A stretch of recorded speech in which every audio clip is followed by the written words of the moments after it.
Please refer to the diagram on page 10 of the construction guide to help you identify which parts require edge banding. Applying edge banding to your Murphy bed will give your Murphy bed a truly finished professional look. Refer to the construction guide for the amount of edge banding you will require. There are two widths of edge banding available, primarily 7/8 and 15/16 inch wide. Either one will work for 3/4 inch sheet material. When you want to apply edge banding, you will require a few basic tools, which are available at most local hardware stores. You will need an edging trimmer, which you can buy for under $20, or you can use a utility knife. There are a couple types of edging trimmers you can buy. There is a dual-sided and the single-sided edger. Both will do an excellent job after a little practice. If you have an electric edge trimmer, you can also use it for great results and much quicker application. A roll of painting tape will also come in handy. An utility knife will be a good asset to have as well. A sanding block, an 80 or 100 grit sandpaper will also be needed after applying wood veneer edge banding. And of course, finally, you will require a regular household iron, usually set to the cotton temperature setting. However, read the instructions that come with the edge banding brand you are purchasing for the proper temperature setting and application tips. To assist you in applying edge banding to the larger bed parts, you can construct a stand such as the one shown here, from the leftover scrap plywood after you have cut your lumber.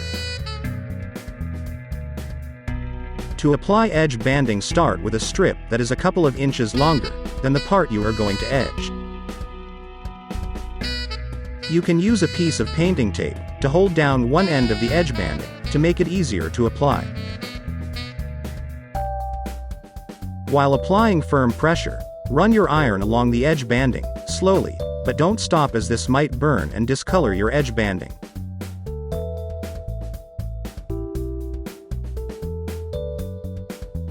After you run the iron along 1 to 2 feet, use a scrap piece of wood and apply firm pressure on the edge banding to ensure a good bond with the wood.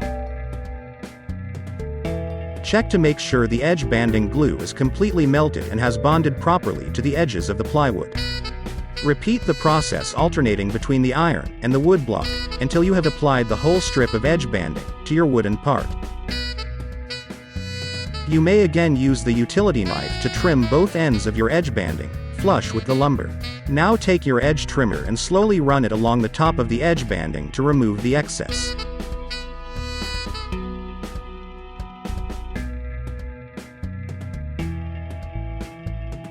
Use your sanding block and slowly sand the edges of the edge banding to finish it off.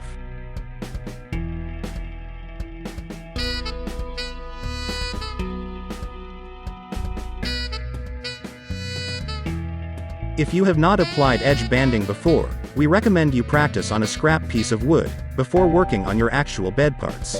It is only necessary to remove some of the excess edge banding, especially when using wood veneer, because you can finish it off with your sanding block. Hold the sanding block at about 45 degrees when sanding. A utility knife will also come in handy, especially if you decide to round the footer ends of your side rails parts D, as it might be difficult to use a dual edger or even a single edger on the rounded ends of the side rails. Practice a few times before proceeding to the actual parts. Repeat the process until you have edged all the parts that require edge banding.